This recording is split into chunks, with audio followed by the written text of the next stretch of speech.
After the great flood, the families of the earth began to spread across the lands. They traveled through deserts and valleys, building new homes and new tribes. At that time, all people spoke one language and understood one another. As their cities grew, the people said, "Come, let us build a great city and a tower that reaches the heavens, so our name will be remembered." So they made bricks and began building a mighty tower, rising high above the earth. Day after day, the tower grew taller, reaching toward the clouds. But the Lord looked down upon the city and the tower the people were building.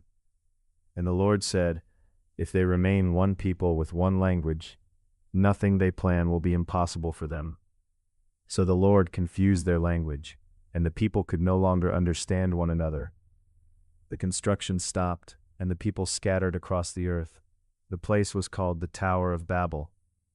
Many generations later, there lived a man named Abram. One day the Lord spoke to Abram and called him to leave his homeland and travel to a land that God would show him. And the Lord promised Abram that his descendants would be as numerous as the stars in the sky.